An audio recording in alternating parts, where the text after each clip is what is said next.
కడప ప్రాంతంలో చాలా సంవత్సరాల తర్వాత మరలా ఇలా సభలు నిర్వహించడానికి దేవుడు మా కృపనిచ్చారు.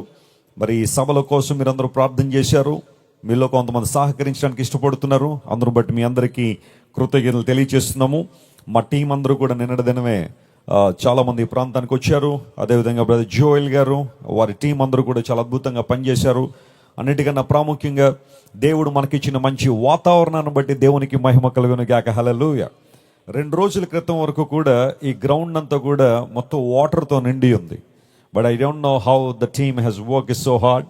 ఇంత చక్కగా ఈ గ్రౌండ్ అంతా సిద్ధపరిచిన టీంకి ఒకసారి గట్టిగా చప్పట్లు కొట్టి మనం తెలియజేద్దాం. బ్రదర్ జోయల్ అండ్ టీమ్, దేవుడు వారిని దీవించి ఆశీర్వదించును గాక. మరి రేపు ఎల్లుండి కూడా ఇదే ప్రాంతంలో సభలు జరగబోతున్నాయి. దేవుని వాక్యాన్ని వినడానికి రండి. వాక్యమే మీ జీవితాల్లో అద్భుతాలు చేస్తుంది. వాక్యము ద్వారా మాత్రమే గొప్ప జీవాన్ని మన జీవితాలు అనుభవిస్తాం. ఒకసారి ఒక ప్రాంతంలో ఒక పాస్టర్ గారు దేవుని వాక్యం అందించడానికి వెళ్ళారట.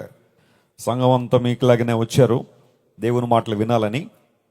ఆయన వాక్యం చెబుతూ ఉన్నారు. కాసేపటిగా ఆయన కళ్ళు మూసుకుని వాక్యం చెప్పే అలవాటు ఉంది. ఈ రోజుల్లో కూడా కొంతమంది కళ్ళు మూసుకుని వాక్యం చెప్తున్నారు చూశారు. అలాగే అతను కూడా కళ్ళు మూసుకుని వాక్యం చెప్పే అలవాటు ఉంది. కళ్ళు మూసాడు, ఒక్కొక్కరు లేచి వెళ్ళిపోతున్నారు. ఎందుకోసం అంటే ఆయన కళ్ళు మూసిన దగ్గర నుండి గంటలు చెప్తున్నాడు. ఆయన ఎక్కువసేపు వాక్యం వినొద్దని నేను చెప్పట్లేదు, కానీ మరి ఎందుకు ఆయన అలా చెబుతూ ఉంటే ప్రజలందరూ కూడా ఇంకా దూర ప్రాంతాల నుండి వచ్చిన వారు మెల్లమెల్లగా ఒక్కొక్కళ్ళు వెళ్ళిపోతున్నారు. ఈయన కళ్ళు మూసుకున్నాడేమో, ఈయనకేం కనబడతలేదు. వాక్యం చెబుతూ కొన్ని గంటల తర్వాత వాక్యం ముగించి కళ్ళు తెరిచిన తర్వాత ఎదురుగా ఒక్క ఆమె ఉందండి. మొత్తం సభ అంతా ఖాళీ అయిపోయింది. ఈయన ఆ ఒక్క ఆమెను చూసి, అమ్మా చాలా సంతోషం, నేను కళ్ళు మూసేసరికి చాలామంది ఉన్నారు, కళ్ళు తెరిచేసరికి నువ్వు ఒక్కదానివే ఉన్నావు. దేవుడు నిన్ను దర్శించాడని, వాక్యం పట్ల నీకు చాలా ఆసక్తి ఉందని నేను నమ్ముతున్నాను. ఏంటమ్మా అందరూ వెళ్ళిపోయి నువ్వు ఎందుకు వెళ్ళలేదంటే, నేను కూడా వెళ్ళిపోదాం అనుకున్నాను పాస్టర్ గారు, కాకపోతే మీరు నిలబడిన చాప నాదేనండి, మీరు తప్పుకుంటే చుట్టుపెట్టి తీసుకెళ్ళిపోదాం అనుకుని నిలబడిపోయానండి అందంట ఆమె. అప్పుడు పాస్టర్ గారికి అర్థమైంది ఆమె కూడా దేనికోసం లేదు, వాక్యం కోసం లేదు. ఆయన నిలబడిన మ్యాట్ ఏదైతే ఉందో అది ఆమెదట. మీటింగ్ అయిపోగానే చుట్టుపెట్టి తీసుకెళ్ళిపోదాం అని ఆలోచన. పిల్లల గమనించిన ఈ రోజుల్లో మనుషులకి చాలా ఆసక్తులు ఉన్నాయి. People they have interest on different things. కానీ దేవుని వాక్యం పట్ల చాలా మందికి ఆసక్తి లేదు. వాక్యం వినాలన్న తృప్తి లేదా వాక్యం వినాలన్న తృష్ణ చాలా మందిలో కనబడటం లేదు. But I would like to appreciate each and every one of you. మీలో చాలా మంది చాలా దూర ప్రాంతాల నుండి కూడా వచ్చారు.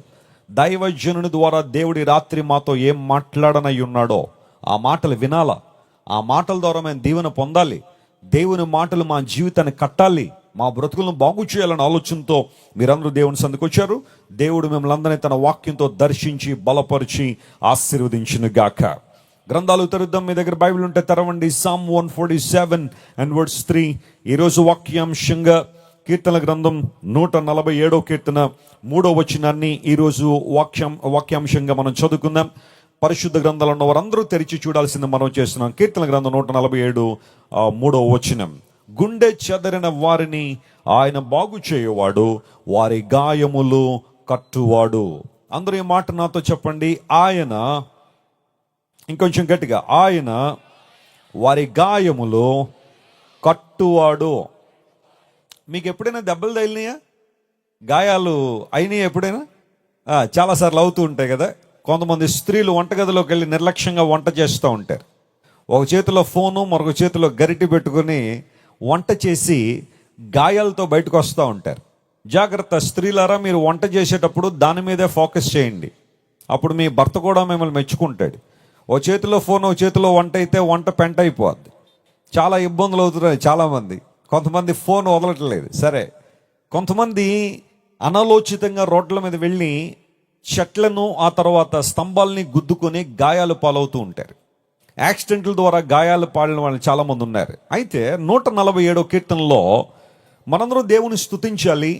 స్తుతించడం మంచిది, అది మనోహరము, అది ఒప్పిదము అని శ్రేష్టమైన మాటలు రాసిన తర్వాత ఎందుకు మనం దేవుని స్తుతించాలి, ఎందుకు దేవుని ఆరాధించాలి, ఎందుకు మనం దేవుని దగ్గరికి రావాలి, లేదా దేవుని దగ్గరికి వస్తే ఆయన మన జీవితంలో చేసే కార్యం ఏంటి అని పరిశీలన చేస్తే లేఖన గ్రంథంలో రాయబడింది, ఆయన మన గాయాలు కట్టువాడు అనే మాట. He binds up hour wounds అనే మాట ఇంగ్లీష్లో రాయబడింది. గమనించిన పిల్లరా, మనకి నిత్య జీవితంలో ఎన్నో గాయాలు తగులుతూ ఉంటాయి. నేను చిన్నప్పుడు మొట్టమొదటిసారిగా షూ వేసుకుని మా ఇంట్లోంచి బయటకు వచ్చాను. అప్పటిదాకా చెప్పులు వేసుకునేవాడిని. కానీ ఎవరో మాకు తెలిసిన వాళ్ళు ఒక కాటన్ జీన్ ప్యాంట్, ఒక టీ షర్ట్, ఒక షూ పంపించారు. అపోస్తులు జోసెఫ్ విజయ్ కుమార్ గారి పెద్దబ్బాయి జాన్ వెస్లీ గారికి ఇవి ఇవ్వండి అని చెప్పి ఆ పార్సిల్ పంపించారు.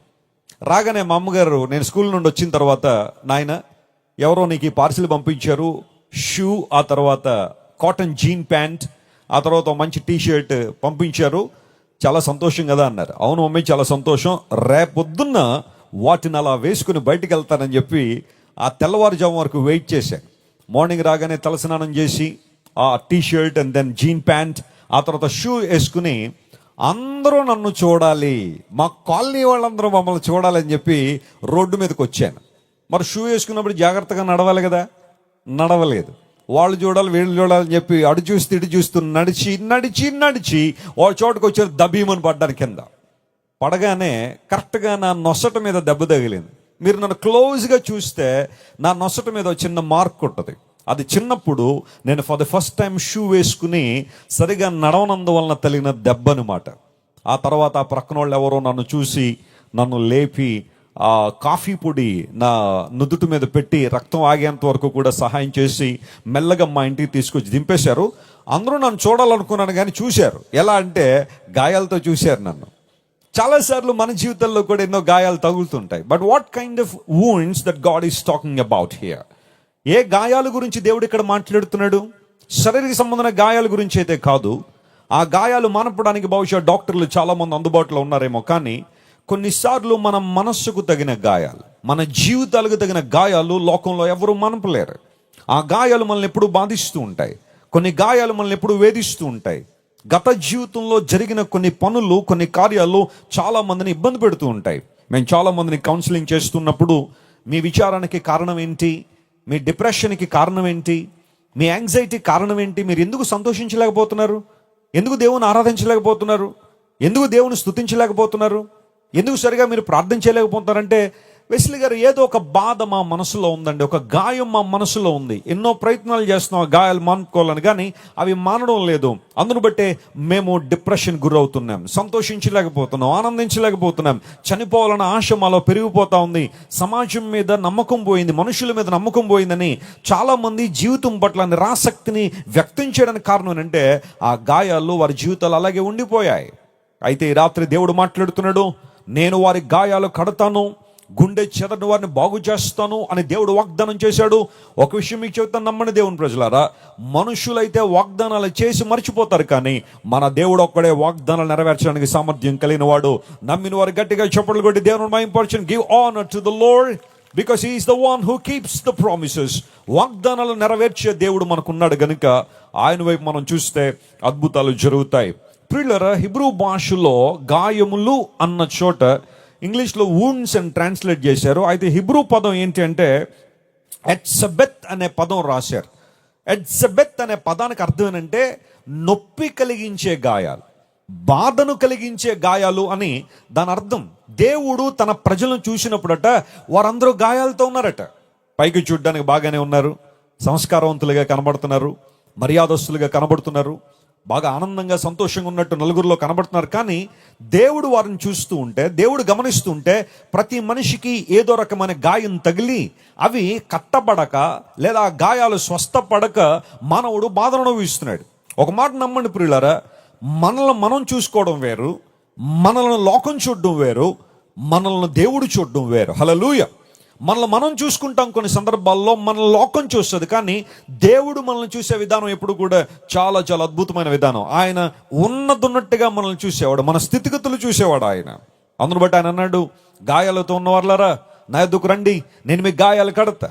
మనుష్యులు గాయాలు చేస్తారు, లేదా లోక సంబంధమైన వ్యక్తులు అనేక గాయాలు చేసే మనసు వారికి ఉంటుంది, కానీ దేవునికి ఉన్న ఒక ప్రాథమికమైన లక్షణం ఏంటంటే ఆయన మనల్ని గాయాలు చేయువాడు కాదు, కానీ చేయబడిన గాయాలను తన రక్తము ద్వారా ఏం చేస్తాడు, ఆయన కట్టే దేవుడు, బాగు చేసే దేవుడు. ఈ రాత్రి నువ్వు ఎవరైనా సరే, ఇన్ని వేల మంది ఈ గ్రౌండ్లో ఉన్నారు, అనేక ప్రాంతాల నుండి, అనేక విభిన్నమైన పరిస్థితుల నుండి, ఏదో రకమైన సమస్యతో పోరాడుతూ, ఏదో రకమైన ఒక భయంకరమైన ఒక పరిస్థితుల్లో నువ్వు ఉండి ఈ రాత్రి పరిష్కారం కోసం దేవుని దగ్గరికి వస్తే దేవుడు నీతోనే మాట్లాడుతున్నాడు. నువ్వు ఆన్లైన్లో చూస్తున్న ఏ ప్రాంతంలో ఉన్నప్పటికీ కూడా God is speaking to directly. He is able to bind up your wounds tonight. ఈ రాత్రిని గాయాలు కట్టగలిగే సామర్థ్యం ఎవరికైనా ఉంది అంటే అది కేవలం దేవునికి మాత్రమే ఉంది.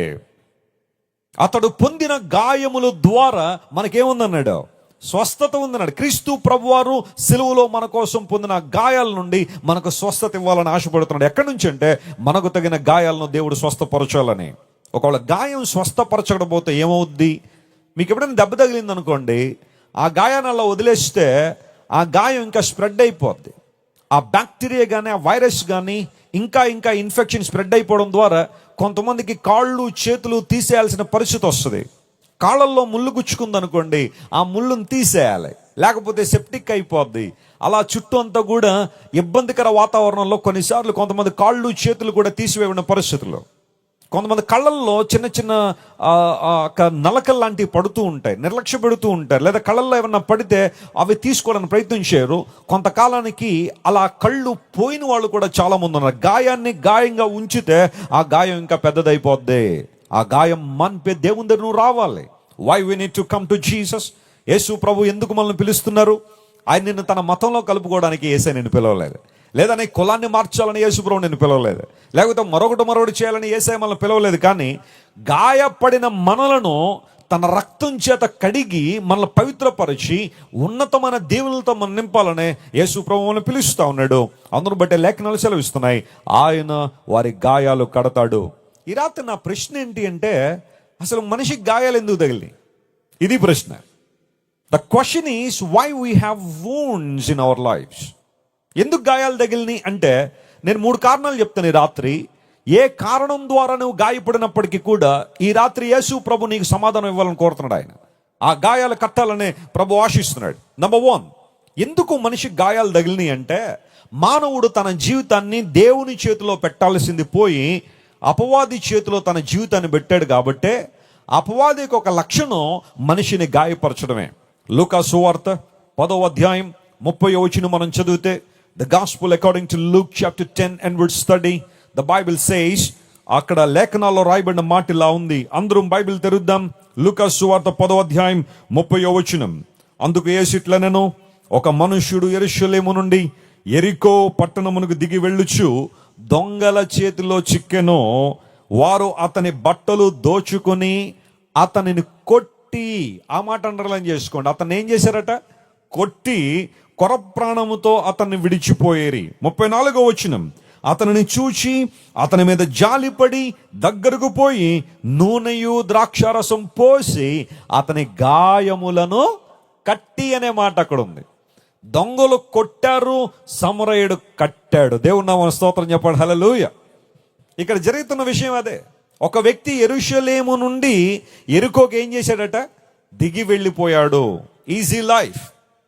ఎక్కడం కష్టమా, దిగడం కష్టమా? చెప్పండి. ఏదైనా ఒక ప్రాంతానికి ఎక్కడమే కదా కష్టం, దిగడం చాలా ఈజీయే. ఎందుకో ఈ వ్యక్తి యెరూషలేములో ఉన్నవాడు యెరికోకు వెళ్ళిపోతున్నాడు. He was travelling from Jerusalem to Jericho. ఆ సందర్భంలో మధ్య దారిలో దొంగల చేతిలో చిక్కాడట.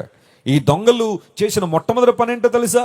అతని మీద అటాక్ చేసి అతని తీవ్రంగా కొట్టి కొరప్రాణంతో వదిలిపెట్టారు. తన బట్టలు దోచుకున్నారు. దొంగ యొక్క లక్షణం దోచుకోవడమే. ఎవరు మీరు ఏ దొంగ అయినా చూడండి, ఇవ్వడం చూసారా ఎప్పుడైనా మీరు? ఎవరు ఉన్నదంతా ఏం చేస్తారు? వాళ్ళు దోచుకునేవారు. దొంగలు, దోపిడీదారులు ప్రపంచంలో చాలా మంది ఉంటారు. అయితే మంచి సమరయుడు కొట్టబడిన వ్యక్తిని చూసిన తర్వాత అతని దగ్గరికి వెళ్ళి గాయాలు ఏం చేశారట? కట్టాడు అని బైబిల్. అంటే దొంగలు అతని గాయాలు చేసి వెళ్ళారు. నిజమే. బైబిల్ గ్రంథంలో యేసు ప్రభువారు ఒక సందర్భంలో మాట్లాడుతూ, ప్రపంచంలో చాలా మంది దొంగలు ఉన్నారు, కానీ వారందరికీ ఒక నాయకుడు ఉన్నాడు. ఆ దొంగలందరికీ పెద్ద దొంగ ఎవడో తెలుసా? అపవాది, సాతాను. Satan is a thief. That's what the Bible says. యేసు ప్రభువారు అన్నారు, దొంగ దొంగతనమును, ఆ తర్వాత హత్యను, ఆ తర్వాత హలో చెప్పండి, మీకు వచ్చు కదా, వాక్యం వచ్చు కదా. దొంగ దొంగతనము, హత్యయు, నాశనము చేయటికే వచ్చింది, కానీ మరి దేనికి? రాడు. మరి నేను ఎందుకు వచ్చానంటే గొర్రెలకు జీవమును సమృద్ధిగా ఇవ్వడానికి వచ్చాను. చెప్పట్లు కూడా దేవుని మహిమపరచండి. Hallelujah. Thief comes to steal and to kill and to destroy. దొంగ 3 పనులు చేస్తాడట. ఒకటి దోచుకుంటాడట, రెండవది హత్య చేస్తాడు, మూడవది కంప్లీట్ డిస్ట్రాక్షన్. అపవాది యొక్క ఆలోచనదే. దేవుడు నిన్ను కట్టాలని, నిన్ను నిలబెట్టాలని, అనేక మందికి ఆశీర్వాదకరంగా ఉంచాలని, నువ్వు ఫలించాలని, అభివృద్ధి పొందాలని, ఆయన ప్రణాళికలో జీవించాలని, ఆయన కోసం బ్రతకాలని, ఆయన మహిమ కోసం బ్రతకాలని, నిత్య రాజ్యాన్ని సొంతం చేసుకోవాలని, ఈ భూమి మీద జీవించే కాలమంతా ఆనందంగా సంతోషంగా 10 మందికి మేలు చేస్తూ దేవుని చిత్తాన్ని నెరవేరుస్తూ ఆయన ప్రణాళికల్లో పాలిభాగస్తురాలుగా ఉండాలని దేవుడు ఆశిస్తే, అపవాది చేస్తున్న పనేంటో తెలుసా? వాడు నిన్ను దోచుకునేవాడు, హత్య చేయువాడు, నాశనం చేస్తాడు అని లేఖనాలు సెలవిస్తున్నాయి. అందును బట్టి దొంగలందరిలో కూడా భయంకరం దొంగ ఎవరంటే అపవాది మనిషి దగ్గర ఏం దోచుకుంటున్నాడో. ఈ రోజుల్లో కూడా చాలాసార్లు దొంగల బెడద ఎక్కువైపోయింది. పోలీస్ డిపార్ట్మెంట్కి ఏదైనా ఒక ఛాలెంజ్ ఉంది అంటే అది దొంగలను అరికట్టడమే కదా.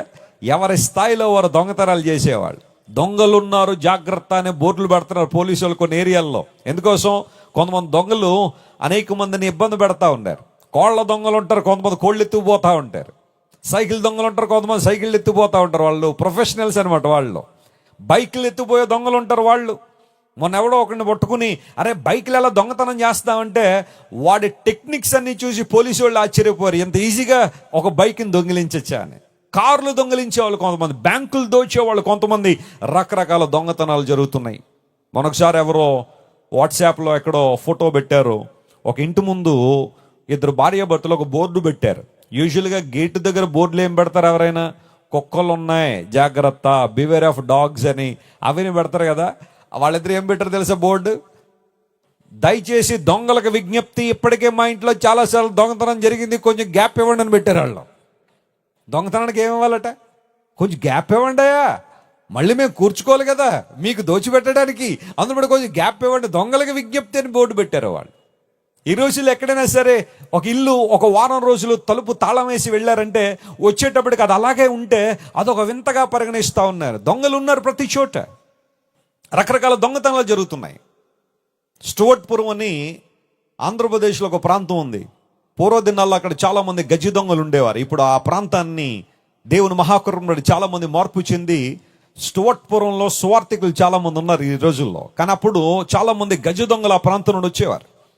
వేగంగా వెళ్తున్న ట్రైన్లోంచి కూడా దూకేసేవాళ్ళు. 80 కిలోమీటర్లు వేగంగా ప్రయాణించిన ట్రైన్లోంచి కూడా ఆ చైన్ స్నాచ్ చేసి ఈజీగా దూకేసి వెళ్ళిపోతూ ఉండేవారట. అంత ప్రొఫెషనల్స్ వాళ్ళు, ఎక్స్పర్ట్స్. ఒకసారి ఒక సర్కిల్ ఇన్స్పెక్టర్ అలాంటి దొంగను పట్టుకున్నాడట. ఆ దొంగకి చాలా పేరుంది. వాడు ఎలాంటి భయంకరమైన దొంగతనాలని చాలా ఈజీగా చేయగలని పేరుంది. ఈ సర్కిల్ ఇన్స్పెక్టర్ అప్పుడే యవనస్తుడు, కొత్తగా డ్యూటీలో జాయిన్ అయ్యాడు. తను ప్రూవ్ చేసుకోవడానికి వాడిని వెతికి పట్టుకున్నాడు. పట్టుకున్న తర్వాత చేతికి సంకెళ్ళు వేసి ఓ ప్రశ్న అడిగాడు. ఎరా, దొంగతనాలు బాగా చేస్తావు అంట కదా నువ్వు, ఏ దొంగతనం అయినా చాలా గొప్పగా చేస్తావట, ఎవరి దగ్గరైనా దొంగతనం చేయగలవా, నా దగ్గర చేయగలవా అన్నాడట. అప్పుడు ఆడన్నాడట, మీ దగ్గర ఎంత ఉంది సార్? 300 కదా అన్నాడంట ఆయన. అంటే ఇది పట్టుకుని సంకెళ్ళు వేసే లోపల సర్కిల్ ఇన్స్పెక్టర్ గారు జేబు అంతా తడిమేసి ఎంత ఉందో చూసాడు. వాడు 300 ఉందని జాలిపడ్డాడు. మీ దగ్గర ఎంత సార్? 300 కదా ఉంది, మీలాంటి వాళ్ళ దగ్గర ఎందుకు సార్ దొంగతనం అన్నాడట. ఆశ్చర్యపోయాడు ఆ పోలీస్ ఆఫీసర్.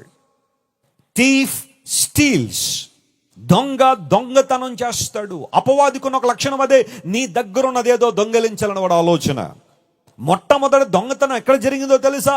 ఏదెను తోటలోనే జరిగింది. When God created Adam and Eve, God placed them in that garden and he walked with them. He had a fellowship with them. He had a relationship with them. And Adam and Eve, they cherished God's relationship more than anything else. సమస్తాన్ని దేవుడు వారికి సమకూర్చి ఏదైనా తోటలో వారి నుంచి నా మాట వినండి అని దేవుడు చెప్పగానే సాతాను సర్పము రూపంలో ఆదాము అవ్వల దగ్గరికి వెళ్ళి ఒకటే ప్రశ్న అడిగాడు. ఏమో తెలుసా? ఇది నిజమా? Has God indeed said? ఇది దేవుడు నిజంగా చెప్పాడా? ఒక డౌట్ వారి హృదయంలో వేయడం ద్వారా ఆ విత్తనాన్ని వేసి వారిలో ఉన్న మహిమను దొంగిలించాడు, దేవుని యొక్క ప్రభావాన్ని దొంగిలించాడు. In fact the devil stole the relationship of Adam and Eve with God in that garden. ఏం దొంగిలించాడు అపవాది అంటే దేవునితో వారికి ఉన్న సంబంధాన్ని దొంగిలించాడు. ఈరోజు ఒక మాట చెప్పమంటారా?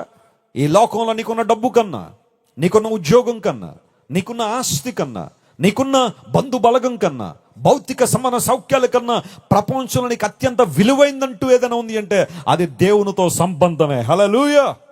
అపవాదికి ఉద్దేశం ఎప్పుడు ఏంటో తెలుసా? ఆ సంబంధాన్ని బ్రేక్ చేయాలని చూస్తాడు, ఆ సంబంధాన్ని స్టీల్ చేయాలని చూస్తాడు. నువ్వు దేవునితో గడపకుండా, దేవునితో సహవాసం చేయకుండా, ఆయనతో సంబంధం కలిగి ఉండకుండా నీ ఉంటే ఈ లోకంలో నీకు ఏది కావాలంటే అది ఇవ్వడానికి అపవాది ఎప్పుడు సిద్ధంగానే ఉంటాడు. కానీ రాత్రి, can you value the relationship with God more than anything else? The devil steals the relationship. నీకు దేవునికి మధ్య ఉన్న సంబంధాన్ని దొంగిలించాలనే అపవాది ప్రయత్నం చేస్తాడు. అందును బట్టే యేసు ప్రభు అన్నాడు, దొంగతనమును హత్యను చేయడానికి వస్తాడు అనే మాట అక్కడ రాశాడు. ఆ తర్వాత యేసు ప్రభు వారి లోకంలో ఉన్న కాలంలో విత్తువ అనే ఉపమానాన్ని యేసు ప్రభు చెప్పారు. The parable of sour. ఒక విత్తనాలు విత్తుతున్నాడు. 4 రకాల నేలల గురించి ప్రభువు మాట్లాడుతూ, మీరు ఇంటికి వెళ్ళిన తర్వాత చదవండి. మార్కు సువార్త 4వ అధ్యాయం 15వ వచనంలో ఒక మాట మనం చదివితే అక్కడ ఒక మాట రాయబడింది. ఆ మాటను ఒక్కసారి మీకు పరిశీలన చేస్తాను. The gospel according to mark chapter 4 and verse 15. దానిలో ఈ మాట ఉంది, త్రోవ ప్రక్కన ఉండు వారు ఎవరు అనగా వాక్యము వారిలో విత్తబడును గాని వారు వినిన వెంటనే సాతాను వచ్చి వారిలో విత్తబడిన వాక్యమును ఏం చేస్తాడట? ఎత్తుకుని పోతాడు. అందరూ నా వైపు చూడండి ఒకసారి. వాక్యం వినగానే అపవాది ఏం చేస్తాడట? వాక్యమును ఏం చేస్తాడు? ఎత్తుకుని పోతాడు. ఇది ఎంత ప్రాక్టికల్గా నిజమో చెప్తాను చూడండి. మీరు ఇంతసేపు వాక్యం విన్నారుగా, మీటింగ్ అయిపోయిన తర్వాత వెళ్ళేటప్పుడు ఎవడో ఒకడు వస్తాడు మీ దగ్గరికి, బ్రదరు ఆ జీన్ ప్యాంట్ ఎంత బ్రదర్ అంటాడు. ఇంక అక్కడతో స్టార్ట్ అవుద్ది కాన్వర్జేషన్. గంట, సిస్టరు ఆ పట్టు చీర ఎక్కడ కొన్నావు? కడపలో గడప వెతికినా ఎక్కడ దొరకదు ఈ పట్టు చీర, ఎక్కడ కొన్నావు అనగానే కాన్వర్జేషన్ అంతా కూడా లోక సంబంధ విషయాలకు వెళ్ళిపోవడం ద్వారా అక్కడ వాక్యం పనిచేయదు. కొంతమందిలో వింటం మాత్రం బాగానే వింటారు, కానీ సాతాను వచ్చి ఆ వాక్యాన్ని ఎత్తుకుని పోతాడు. అనగా devil wants to steal the word of God from your life. Because he knows when the word of God will abide in your life, you will see all kinds of blessing. దేవుని వాక్యము నీలో ఉంటే నువ్వు అన్ని విషయాల్లో దీవెన పొందుతావు అపవాదికి తెలుసు. కాబట్టే మనుషుల హృదయాల్లోంచి వాక్యాన్ని ఏం చేస్తున్నాడు? తీసేస్తున్నాడు. ఎన్ని ప్రసంగాలు వినలేదు నువ్వు, ఎన్ని సందేశాలు వినలేదు, ఇలాంటి మీటింగ్లకి ఎన్ని రాలేదు నువ్వు, కానీ నీ జీవితం మారిందా? నీ ఆలోచన విధానం మారిందా? నీ మాటలు మారాయా? నీ బ్రతుకు మారిందా? ఎందుకు మారలేదో తెలుసా? వాక్యం వింటున్నావు కానీ వెంటనే ఆ వాక్యాన్ని ఓ బంగారు పళ్ళెల్లో పెట్టి అపవాదికి ఇచ్చినట్టుగా ఆ వాక్యాన్ని వాడికి అప్పగిస్తున్నావు. ఎత్తుకుని పోతున్నాడు అపవాదే. ఈరోజు నీ వాక్యం, విన్న వాక్యం నీ హృదయంలో పదిలిపరుచుకున్నావా? వింటున్నావా? దేవుని వాక్యం సరిగా వింటున్నావా? కొంతమంది వాక్యం వినడానికి వస్తారు, మంచిదే, కానీ ఆ వాక్యాన్ని లక్ష్య పెట్టరు, ఆ వాక్యాన్ని హృదయపూర్వకంగా మనసులో తీసుకోవాలని ఆశపడరు. కొంతమందికి ఎందుకు వస్తారు ఇలాంటి మీటింగ్ల కంటే? ప్రసంగికులకు మార్కులు వేయడానికి వస్తారు కొంతమంది. చెప్పండి, ఏం వేయడానికి? ప్రసంగికులకు మార్కులు వేస్తారు. ఎవరేమన్నాడండి మార్కులు ప్రసంగికులకి? దేవుని సేవకులు దేవుని వాక్యం చెప్పినాడు, వాక్యం విని ఆ వాక్య ప్రకారం జీవిద్దామని ఆలోచన నీలో ఉందా? లేదా మార్కులు వేసి వెళ్ళిపోతున్నావా? The Bible says devil is a stealer. అపవాది దొంగిలించడానికే వస్తాడు. అనగా మానవుడు ఎందుకు గాయాలు పొందుతున్నాడంటే అపవాది మనిషి గాయాలు చేస్తున్నాడు. దేవునితో సంబంధం పోగొట్టుకోవడం ఓ పెద్ద గాయం, దేవుని వాక్యం నీలో నిలవలేకపోవడం ఒక పెద్ద గాయం. అలాంటి గాయాలతో రాత్రి నువ్వు కొట్టబడి ఉన్నావా? రా, ప్రభు దగ్గరికి పిలుస్తున్నాడు ఆయన తన చేతులు చేపి పిలుస్తున్నాడు. ఒకవేళ ఇంతవరకు అపవాది చేతికి నీ జీవితాన్ని అప్పగించి సాతాను యొక్క ఆలోచనలకు లొంగి సాతాను యొక్క ప్రణాళికలు నీ జీవితాన్ని అప్పగించి కొట్టబడిన జీవితం నీలో ఉంటే ఈ రాత్రి యేసు ప్రభు ప్రేమతో పిలుస్తున్నాడు. ఆయన వారి గాయాలు కట్టువాడు. చెప్పలు కూడా దేవుని మహిమపరచండి. హల్లెలూయా. సాతాను యొక్క ప్రమేయం ద్వారా నీ జీవితం గాయపడిందా? లోక సమాన విధానాల ద్వారా నీ జీవితం గాయపడిందా? నీ బ్రతుకంతా కూడా అపవాది చేతులకు ఇవ్వబడడం ద్వారా లేదా సమర్పించుకోవడం ద్వారా నువ్వు ఎంతో చక్కగా దేవుని కోసం పనిచేయాల్సిన నీవు, ఎంతో చక్కగా దేవుని కోసం బ్రతకాల్సిన నీవు, దేవుని నుండి ఆశీర్వాదాలు దీవెనలు పొంది ఏదేను తోటలో ఆనందించాల్సిన నీవు, దేవునితో సహవాసంలో ఆయన నుండి మేలును ఆయన నుండి సమాధానాన్ని పొందాల్సిన నీవు గాయపరచబడి అపవాది చేతికి చిక్కి రోడ్డు ప్రక్కన పడిపోయి ఉన్నావా? నమ్ము ప్రియ దేవుని బిడ్డ, మంచి సమరయంలా నా యేసయ్య లోకానికి వచ్చాడు. ఆయన చేసిన పని ఏంటో తెలుసా? పడి ఉన్న వానిని చూచి నూనె మరియు ద్రాక్షారసం పోసి అతని గాయాలు కట్టి అతని లేవనెత్తి ఉన్నతమైన ఆశీర్వాదాలు తీసుకువెళ్ళాడు. రాత్రి అపవాది చేతుల్లో బందీగా మారి నీ జీవితం గాయపరచబడిందా? ప్రభు దగ్గరికి రా. యేసయ్యని పిలుస్తున్నాడు. ఆ గాయాలు కట్టడానికి ప్రభు సామర్థ్యం కలిగిన వాడని లేఖనం సెలవిస్తా ఉంది. ఎందుకు గాయాలు తగిలాయంటే మానవుడు దొంగల చేతిలో చిక్కాడు. అనగా అందరినీ గాయపరిచిన అపవాది చేతికి మానవుడు చిక్కాడు కాబట్టి మానవుడు గాయాలు తగిలాయి. ఆ గాయాల నుండి విడిపించాలని యేసు ప్రభు ఈ లోకానికి వచ్చారు. రెండో అంశం దగ్గరికి వస్తాను, చాలా జాగ్రత్తగా. ఇది కొంచెం డీటెయిల్గా నేను ఎక్స్ప్లెయిన్ చేస్తాను. ఆ తర్వాత మనం మూడో మాట ధ్యానం చేస్తాం. దేవుని వాక్యాన్ని మనం చదివితే 38వ కీర్తన 5వ వచనంలో ఒక మాట అక్కడ రాయబడింది. మనిషికి ఎందుకు గాయాలు తగిలాయి అంటే మొట్టమొదటిగా అపవాది చేతులకు మన జీవితాలు అప్పగించడం ద్వారా గాయాలు తగిలాయి. రెండవది ఏంటి అనగా 38వ కీర్తన 5వ వచనంలో ఈ మాట రాయబడింది. నా మూర్ఖత వల్ల కలిగిన గాయములు దుర్వాసన గలవై స్రవించుచున్నవి అన్నాడు. చెప్పండి, ఈ గాయాలు ఎందుకు తగిలినాయి అంట? నా మూర్ఖత వలన. అందరూ చెప్పండి ఈ మాట. ప్రకోళ్ళ మూర్ఖత కాదు, ఎవరిదే? ఎవరి మూర్ఖత వలన వారికి ఏం తగిలినాయి అంట? గాయాలు తగిలాయి. ఎవరి మూర్ఖత వలన వారికి గాయాలు తగిలాయి. ఇక్కడ కీర్తనకారుడు మాట్లాడుతున్నాడు, అయ్యా నా పాపమును బట్టి నా ఎముకల్లో స్వస్థత లేదు, నా దోషములు నా మీద పొర్లి పారుతున్నాయి, నా జీవితంలో ఇలాంటి భయంకర పరిస్థితి రావడానికి కారణం ఏంటంటే నా మూర్ఖత వలన కలిగిన గాయాలు దుర్వాసన గలవై స్రవించుచున్నవి. మై వూండ్స్ స్టింక్ అనే మాట రాశాడు ఇంగ్లీష్లో. స్టింకింగ్ అంటే ఇంకా అక్కడ నిలబడలేము అనమాట. దుర్వాసన కొడుతున్నాయి గాయాలు. ఎందుకు తగిలాయి? భక్తుడా, ఈ గాయాలు నీకు ఎందుకు వచ్చాయి అంటే నా మూర్ఖత వలన. ఇంగ్లీష్లో రాయబడింది, my wound stink because of my foolishness. Don't blame others all the time. ప్రతిసారి ఎవరినో ఒకరిని బ్లేమ్ చేయడానికి ప్రయత్నం చేయొద్దు. యూజువల్గా మనుషులు ఉన్న ఒక ప్రాథమిక లక్షణం ఏంటంటే ఏదైనా తప్పు జరిగితే వెంటనే ఇతరుల మీదకి ఆ తప్పు నెట్టేయాలనే ప్రయత్నం చేస్తారు. వారి మీద వీరి మీద నెట్టేసి ఆ ప్రయత్నాలన్నీ వివరించిన తర్వాత ఆ చివరిలో ఇంకా అవకాశం లేకపోతే ఇంకా దొరికేసామనుకున్న సమయంలో చేశాను, ఇప్పుడు ఏంటంట అందరూ చేయట్లేదా, అందరూ అలా ఉండలేదా, నేను ఒక్కదాన్నేనా ఇలా చేసింది, నేను ఒక్కడిని ఇలా చేసిందని అక్కడ నుండి రివర్స్ గేర్ వేసేసి ఇతరుల మీద నోరేసుకుని పడిపోతారు కొంతమంది. చేసిన తప్పును ఒప్పుకోవడం ఎవరికి ఇష్టం కాదు. ఆ తప్పును ఓన్ చేసుకుందామని ఆలోచన లేదు. కానీ ఇక్కడ దైవజనుడు అన్నాడు, అయ్యా నాకు గాయాలు తగిలాయి. ఎందుకంటే నా మూర్ఖత్వాన్ని బట్టి నాకు గాయాలు తగిలాయి. ఒకసారి నిన్ను పరిశీలించే, నీ జీవితంలో గాయాలు తగడానికి కారణం నీ మూర్ఖత్వం కాదా, నీ బుద్ధిహీనత కాదా? కొన్నిసార్లు నాకు అన్నీ తెలుసు అన్న స్వభావంతోనే కదా దెబ్బలు తగిలించుకున్నావు. నేను ఇలాగే ఉంటాను, ఎవరు నాకు చెప్పక్కర్లేదు, నా మార్గం ఇదే, నా పందా ఇదే, నా నిర్ణయం ఇదే, ఇంకెవరు అడ్డురాడానికి వీల్లేదు. తల్లిదండ్రులైనా, సేవకులైనా, మనుషులు ఎవరైనా సరే నేను అనుకున్నదే చేస్తాను తప్ప ఎవ్వరు నాకు ఎదురు రావడానికి లేదు అన్న ఆలోచనతోనే కదా చాలాసార్లు ఇబ్బందులు పడ్డావు. నీ మూర్ఖత్వం వలన తగిలిన గాయాలు మనిషిని ఇబ్బందులకు నెట్టేసే కదా. బుద్ధిహీనత, నాకే తెలుసు అన్న పరిస్థితిలో చాలా మంది ఈ రోజులో జీవిస్తున్నారు. అవే గాయాలు తగిలాయి. గమనించి దేవుని బిడ్డ, ఈ లోకంలో నువ్వు నేనున్నది మన ఇష్టాలు నెరవేర్చుకోవడానికి కాదు. ఒక క్రైస్తవ జీవితం ఒక పరిపక్వ దేని మీద ఆధారపడిందంటే నువ్వు దేవుని ఇష్టాన్ని నెరవేర్చాలని, ఆయన చిత్తాన్ని నెరవేర్చే తపన నీలో ఉంటే నీ జీవితంలో ఆశీర్వాదం ఉంది. బైబిల్ గ్రంథంలో సౌలు అనబడే వ్యక్తి ఉన్నాడు. పాత నిబంధనలో సౌలు గురించి మాట్లాడుతున్నాను. He was the first king of Israel. మొదటి రాజుగా ఇశ్రాయేల్ దేశాన్ని పరిపాలన చేశాడు. అతడు ప్రారంభం చాలా బాగానే ఉంది. సౌలు చూడ్డానికి చాలా అద్భుతమైన రూపాన్ని కలిగిన వాడు. తండ్రి భాగ్యవంతుడు, కీషు చాలా భాగ్యవంతుడు. దేవుడు ప్రియులరా సౌలును, ప్రజలందరూ సౌలును ఎన్నుకుంటే దేవుడు అప్రూవ్ చేశాడు. ఓకే, మీరు అన్నారు కాబట్టి, మీరు కోరుకున్నారు కాబట్టి సౌలును రాజుగా చేద్దామని. And he was given tremendous responsibilities to lead people. ప్రజలు నడిపించడానికి దేవుడు సౌలును ఏర్పాటు చేసుకుంటే డబ్బు వచ్చింది, అధికారం వచ్చింది, బలం వచ్చింది, చుట్టూ చాలా మంది యోధులు ఉన్నారు, సైనికులు ఉన్నారు. ఎంతమంది సౌలు చుట్టూ ఉంటే దేవునికి నమ్మకంగా బ్రతకాల్సిన సౌలు అవిధేయత చేయడం ప్రారంభించాడు. దేవుడు చేయమన్న పనులు చేయలేదు, వద్దన్న వాటిని చేయడం త్వరపడ్డాడు. ఆఖరికి జరిగిన విషయం ఏంటో తెలుసా? గిల్బోవా పర్వతం మీద ఫిలిస్తీన్ల చేతుల్లో చిక్కి వారు అంబులు వేస్తూ ఉంటే ఆ అంబులు రివ్వును ఎగురుకుంటూ వచ్చి సౌలులో దిగబడగానే బైబిల్లో రాయబడింది, ఫిలిస్తీన్ల అంబుల చేత సౌలు గాయపడ్డాడని బైబిల్లో రాయబడింది. ఎస్ మై ఫ్రెండ్స్, నీ మూర్ఖత్వం, నీ బుద్ధిహీనత, నీ సొంత నిర్ణయాలు, దేవుణ్ణి విడిచి దేవుణ్ణి మరచి అంతా నాకే తెలుసు, ఎవరు నన్ను గైడ్ చేయక్కర్లేదని, ప్రార్థన లేక, వాక్యము లేక, సంఘము లేక, కుటుంబాన్ని పట్టించుకోకుండా నీ ఇష్టానుసారం తిరుగుతున్న విధానాన్ని బట్టే చూసుకో ఎన్ని దెబ్బలు తగిలిన ఇప్పటికి నీ జీవితంలో.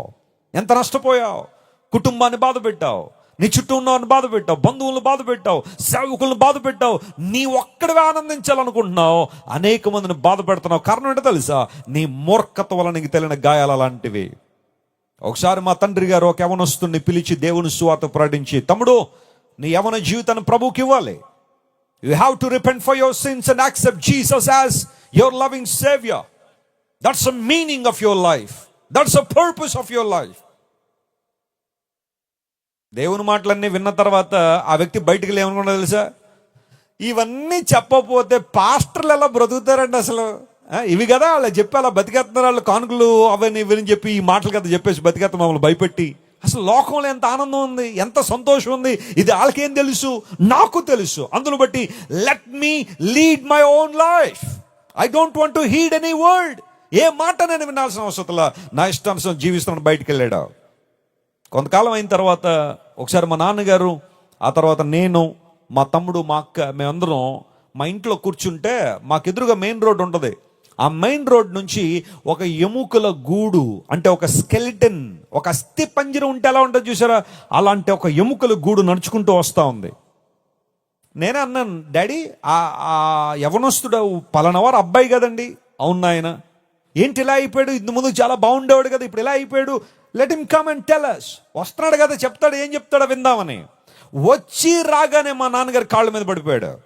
మా తండ్రి గారు అన్నారు, బాబా అలా చేయొద్దా, నా కాళ్ళ మీద పడ్డంలో ఉపయోగం ఏమిలా. ఏమైంది చెప్పు. అయ్యా, ఆ రోజు సొంత కుమారుల్లా నన్ను భావించి, నీ సమయాన్ని వెచ్చించి, లేఖనాలు తెరిచి అనేక విషయాలు నాకు చెబితే నేను బయటికి లేవనుకున్నాను తెలుసా. ఈ మాటలు చెప్పకపోతే మీకు బ్రతుకు తిరుగు లేదని మిమ్మల్ని చూసి హేళన చేశాను, అపహాస్యం చేశాను. ఆ మాటలు నా జీవితాన్ని కడతాయని, ఆ మాటలు నన్ను బాగు చేస్తాయని నేను విశ్వసించలేకపోయాను. నా దేహాన్ని విచ్చలవిడిగా పాపానికి వినియోగించాను. ఈరోజు నాకు ఎయిడ్స్ అనే వ్యాధి నన్ను కబళించింది. హ్యూమన్ ఇమ్యూనో వైరస్ నాలోనికి వచ్చేసింది. ఎయిడ్స్ వ్యాధితో సఫర్ అవుతున్నాను. ఎన్ని మందులు వాడుతున్న రోగాలు నా మీద దాడి చేస్తూనే ఉన్నాయి. ఒకప్పుడు చాలా చక్కగా ఉన్నవాడిని, ఎముకల గూడులాగా అయిపోయింది సార్. చచ్చిపోయే పరిస్థితి వచ్చింది. మా అమ్మని అడిగితే మా అమ్మ అంది, ఒకసారి పాస్టర్ గారి దగ్గరికి వెళ్ళరా, ప్రార్థన చేయించుకోరంది. వచ్చానయ్యా, నన్ను ఏం చేయమంటారు? What should I do?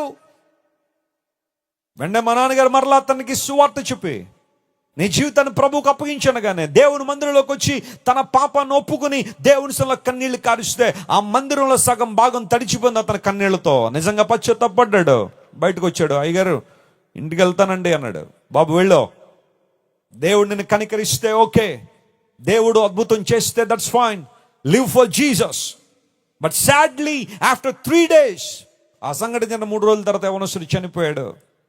తల్లి విధవరాలు, భర్త ఎప్పుడో చనిపోయాడు, ఒక్కడే కొడుకు మీద ఎన్నో ఆశలు. వీడు పెద్దయ్యక తను పోషిస్తాడని చక్కగా చూసుకుని ఎన్నో కలలుగా నా కుమారుడు యవన కాలంలోకి వచ్చి తన సొంత నిర్ణయాలు తీసుకుని తన మూర్ఖత్వం ద్వారా కలిగిన గాయాలకు దొరికిపోయి తన జీవితాన్ని పాడు చేసుకున్నాడు, చచ్చిపోయాడు. మా నాన్నగారు అతను సమాధి చేశారు.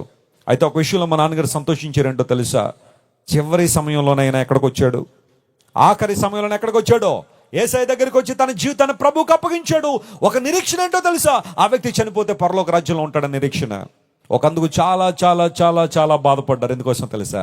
ఇంకా చాలా జీవితాన్ని జీవించాల్సిన వాడు, చాలా బ్రతుకును బ్రతకాల్సిన వాడు అర్ధాంతరంగా తన జీవితాన్ని ముగించుకోవడానికి కారణం ఏంటో తెలుసా? తన మూర్ఖత్వం ద్వారా కలిగిన గాయాలే.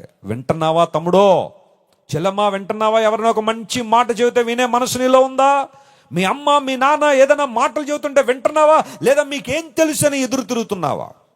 నీకు అన్నీ తెలిసనే కదా ఇల్లు దాటి బయటికి వెళ్ళి గాయాలు కొనుక్కున్నావు, గాయాలు తెచ్చుకున్నావు. Listen to God's word today.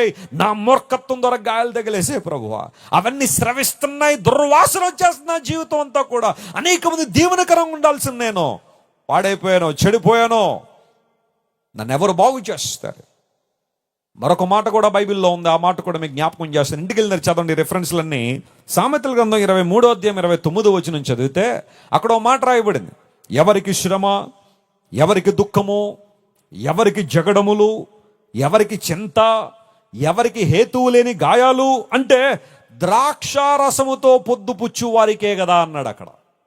King Solomon was writing Proverbs and he was talking about the bad effects of drunkenness and alcohol. భయంకరమైన త్రాగుబోతుతనాన్ని గురించి బైబిల్ హెచ్చరిస్తుంది. అక్కడ కొంతమంది అడుగుతూ ఉంటారు, వెస్లీ గారు తాగొద్దని బైబిల్ ఎక్కడ ఉందండి? ఇదిగో ఎక్కడ ఉందో చదువు. సామెతల గ్రంథం 23:29. ఎవరికి శ్రమలు వస్తున్నాయి, ఎవరికి జగడాలు, ఎవరికి చింతలు, ఎవరికి భయంకరమైన హేతువు లేని గాయాలంటే ద్రాక్షారసంతో పొద్దుపుచ్చు వారికే. ద్రాక్షారసం ఎలా ఉందట? మీరు అక్కడి ఇంటికి వెళ్ళిన చదువుతూ ఉంటే తళతళలాడుతుందంట ద్రాక్షారసం. చెప్పండి, మోస్ట్ అట్రాక్టివ్ థింగ్. అందును బట్టి ఈరోజు మీరు చూడండి, ఏ బ్రాందీ షాప్ చూడండి, తళతళలాడిపోతూ ఉంటుంది.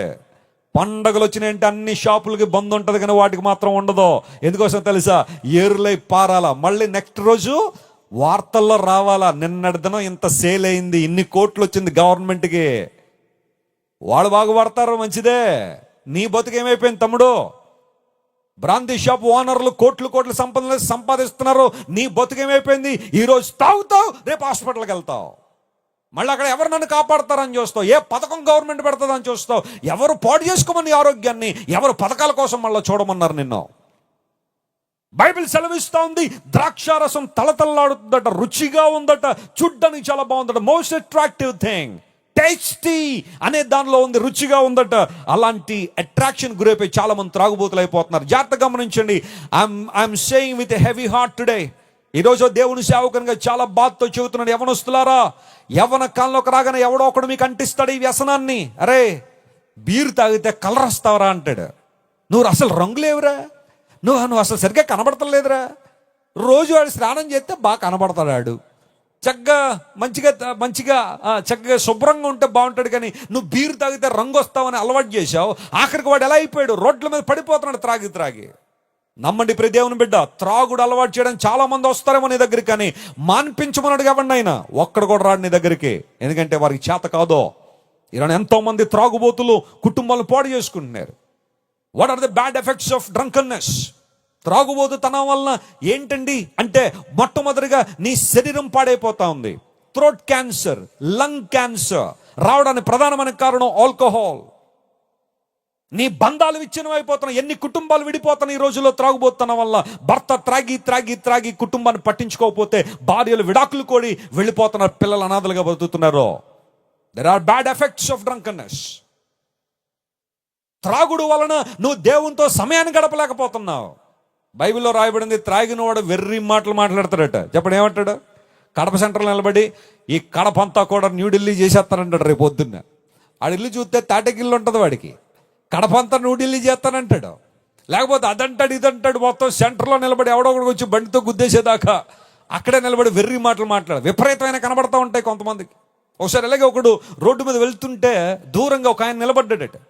రే తప్పుకో, కడపలో నన్ను ఎదిరించేవాడు ఎవడైనా ఉన్నాడా?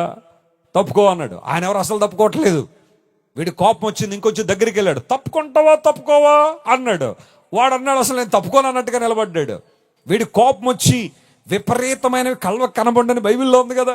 ఒక్కసారి కాలు ఎత్తి టపామంది అన్నాడు ఆ ఎదుర్కొన్న వ్యక్తిని. కోపం అణుచుకోలేక కాలు మోకాల దగ్గరికి విరిగిపోయింది. అప్పుడు తాగింది దిగిపోయింది, వాస్తవం బయటపడింది. ఆ ఎదుర్కొన్న వ్యక్తి నిజంగా వ్యక్తి కాదు, ఒక మైల్ రైంది అనేసాడు వెళ్ళి. R&B డిపార్ట్మెంట్ ఆ రోజే సున్నం వేసి పెట్టారు దానికి. వీడు దాన్ని ఎలా అనుకున్నాడో, ఎవరో తప్పుకోవట్లేదని చెప్పి కాలు ఎత్తి టపామంది అనగానే మరుసటి రోజు హాస్పిటల్లో ఉన్నాడు. ఏమైందిరా? వెర్రి మాటల్లో విపరీతమైన కనబడుతున్నాయి. జాగ్రత్త సుమ. కొంతమంది ఈ మాటలు వినగానే, నేనండి అందరిలో తాగనండి, వారానికి ఒకసారి తాగుతారండి. వారానికి ఒకసారి విషం తీసుకుంటే విషం పనిచేయకుండా మానేస్తుందా? అలవాటు మానే, దేవుని దగ్గరికి రా. నీ సొంత ప్రయత్నాలతో భవిష్యత్తు మానలేవు, కానీ ప్రభువుని అడుగు. ప్రభువా, నాకు విడుదల కావాలి. ఎవరికి శ్రమ అంటే దేవుని వాక్యం సెలవు ద్రాక్షారసము. అక్కడ కేవలం ద్రాక్షారసం గురించి నేను మాట్లాడటంలో, అది ఏదైనా సరే, ఏ వ్యసనమైనా సరే, ఏ ఎడిక్షన్ అయినా సరే, మొదట చాలా తళతళలాడుతూ ఆకర్షణీయంగా కనబడుతుందేమో, కానీ ఆ తర్వాత నీ జీవితం అంతా ఇబ్బందులు పాలవుతుంది. నీ మూర్ఖత్వం వలన గాయాలు తగిలినాయా? నీ భయంకరమైన పరిస్థితిని బట్టే కుటుంబం పాడైపోయిందా? భార్యాభర్తల మధ్య సఖ్యత లేదా? పిల్లలకి తల్లిదండ్రులకి సంబంధం లేదా? నీ కుటుంబం అంతా వీధిని పడేసావా? నీ మూర్ఖత్వాన్ని బట్టే నీ తల్లిదండ్రులకు అవమానం తీసుకొచ్చావా? నీ మూర్ఖత్వాన్ని బట్టే నీ ఆరోగ్యాన్ని పాడు చేసుకున్నావా? My friend, I have a good news today. ఈరోజు మీకు శుభవార్త ఉంది. ఇప్పుడైనా వచ్చే ప్రభు దగ్గరికి. ఆయన పాదాలు పట్టేసుకో. ప్రభువా, ఇంతవరకు నా మూర్ఖత్వంలో గాయపరచబడ్డాను, ఎక్కడ చూచిన దెబ్బలే, ఎక్కడ చూచిన గాయాలే, ఎక్కడ చూచిన పుండ్లే, అవి కట్టబడలే, తైలంతో మెత్తన చేయబడలేదు. Lord, I seek your favour, I seek your grace. నీ కృప నాకు కావాలి, నీ దయ నాకు కావాలని ఆయన పాదాలు పట్టుకో. నీ మూర్ఖత్వం వలన కలిగిన గాయాలు కూడా నా యేసే స్వస్థపరుస్తాడు. గట్టిగా చెప్పులు కొట్టి దేవుని మహిమపరచండి. హల్లెలూయా. హి బైండ్స్ అప్ అవర్ వౌండ్స్ టుడే. మొట్టమొదటిగా సాతాను చేతిలో చిక్కడం వల్ల కలిగిన గాయాలు ప్రభువుకు నీ జీవితం అప్పగించిన ద్వారా దేవుడు ఆ గాయాలు కడతాడు. రెండవది, నీ మూర్ఖత్వం ద్వారా కలిగిన గాయాలు ప్రభు కట్టే దేవుడు. మూడవది, చాలా ఇంపార్టెంట్ థింగ్, చాలా జాగ్రత్త వినండి. మీరు బైబిల్ గ్రంథాన్ని జకరియా గ్రంథం చదివితే దానిలో మాట చూపిస్తాను. ఆ మాట చదివిన తర్వాత మెల్లగా ముగింపులోనికి వద్దాం. జకరియా గ్రంథం 13వ అధ్యాయం 6వ వచనం చదివితే బైబిల్లో మాట రాయబడింది. The book of Zechariah chapter 13 and verse 6. దానిలో పరిశుద్ధాత్మ దేవుడు ఒక మాట ఏమి రాయించారంటే, ఆ మాట చదువుతాను చూడండి.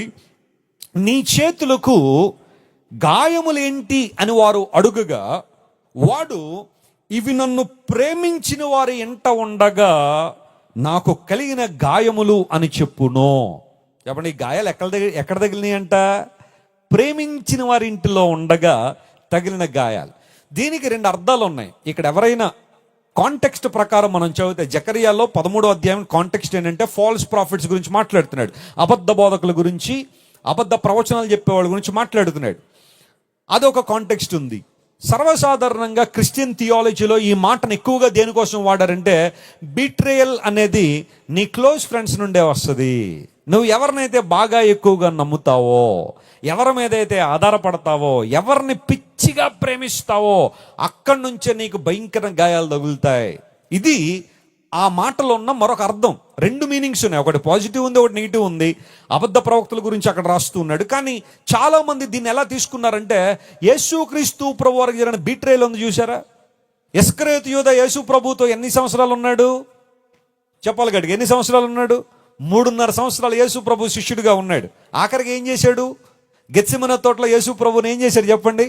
30 వెండి నాణాలకి అమ్మేశాడు. ఎవరు అమ్మేశారు యేసు ప్రభుని? ఆయన శిష్యుడే. బిట్రేయల్ అనగా వంచన, నమ్మక ద్రోహం అనేది శిష్యు నుండే వచ్చింది. యేసు ప్రభుతో 3.5 సంవత్సరాలు ఉండి ఆయన 30 వెండి నాణాలకి అమ్మేశాడు. పాత నిబంధనలో ఎవరైనా బానిసను కొనాలంటే 30 వెండి నాణాలు ఉపయోగించేవారు. 30 వెండి నాణాలు వేసే బానిసను కొనేసేవారు. అంటే ఇప్పుడు ఇస్కరియోతు యూదా దృష్టిలో యేసు ప్రభు ఎలా కనబడ్డాడు? ఒక బానిస వాల్యూ. ఈరోజు అడుగుతున్నాను, యేసు ప్రభుకు నువ్వు ఇచ్చే విలువేంటి? ఆయన నీ కోసం సిలువలో ప్రాణం ఇస్తే, ఆయన నీ కోసం సిలువలో మరణిస్తే నువ్వు ఆయనకి ఇచ్చే విలువేంటి? ఇస్కరియోతు యూదా 30 వెండి నాణాలకి యేసు ప్రభుని అమ్మేశాడు. తీసుకెళ్ళిపోండి, ఆయన సిలువ వేసేయండి. ఇదిగో ఎంతకాలం ఆయనతో ఉన్నాను, నాకు కావాల్సింది ఏమి ఈయన దగ్గర దొరకలా. ఏం దొరకలేదు యోధా నీకు? I'm looking for political gain, political power. When I have acquaintance with Jesus, Yesu Kristu ప్రభుతో ఉండడం ద్వారా నాకు ఒక లోక సంబంధ అధికారం వస్తుంది అనుకున్నాను, పొలిటికల్ పవర్ వస్తుంది అనుకున్నాను. కానీ యేసు ప్రభు దగ్గర అలాంటివి దొరికే పరిస్థితి కనబడ్డలా. He is always speaking about love, truth and grace.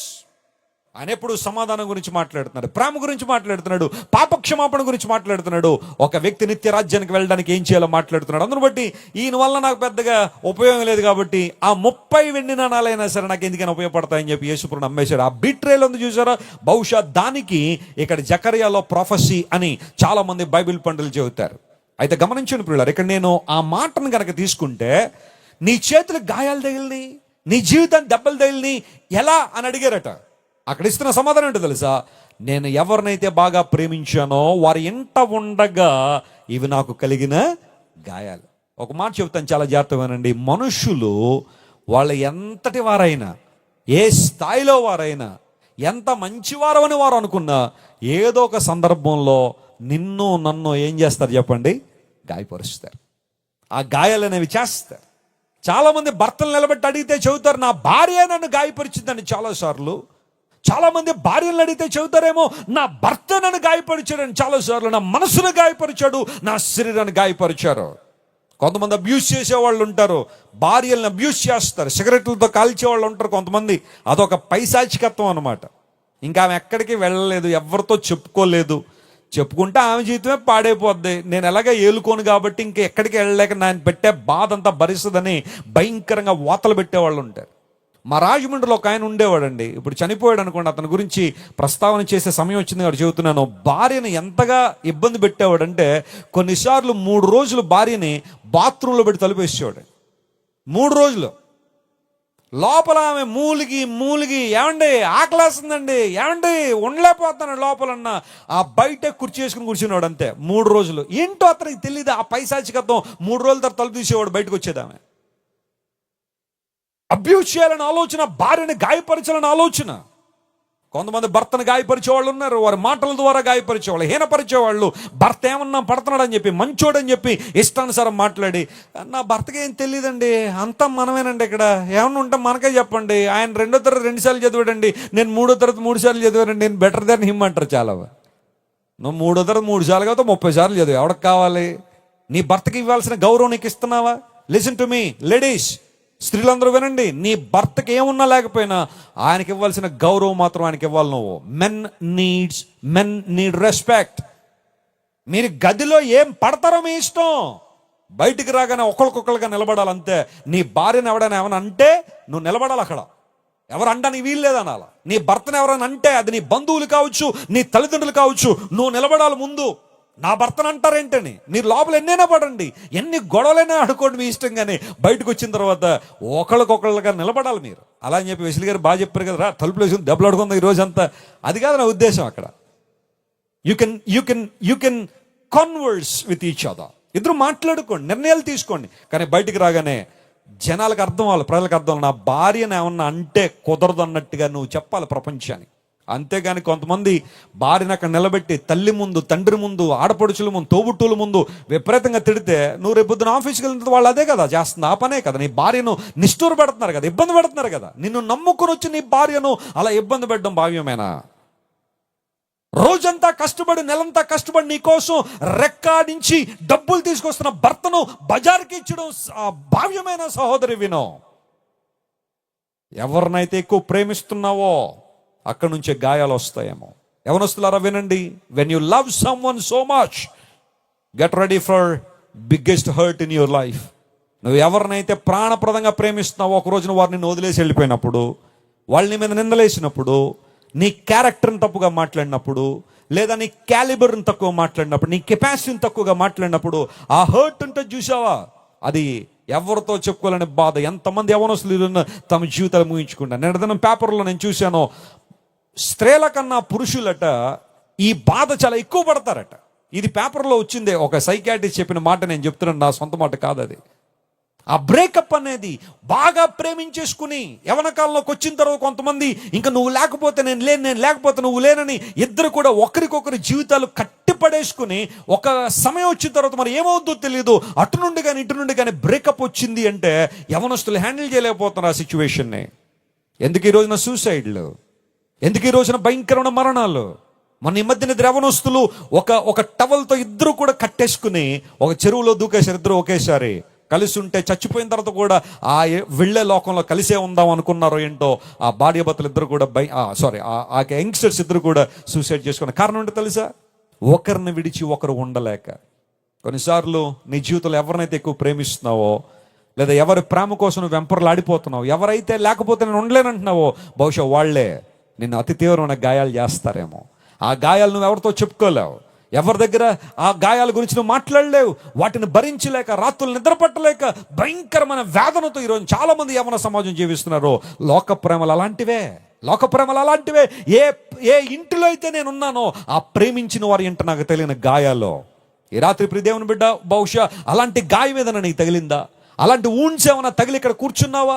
ఒక బ్రేకప్ని సహించలేక, లేకపోతే ఒక స్నేహం దూరం అయిపోయిందండి, లేకపోతే నేను కావలసిన బంధువులు దూరం అయిపోయారండి, నా కుటుంబ సభ్యులు భౌతికంగా నాకు దూరం అయిపోయారండి అనే బాధతో నువ్వు కూర్చుంటే, ప్రపంచంలో ఏ ఒక్కరు కూడా గ్యాప్ బహుశా ఫిల్ చేయలేరని నువ్వు అనుకుంటే, I would like to introduce the great lover in this world, the great friend in this world, that is my Jesus.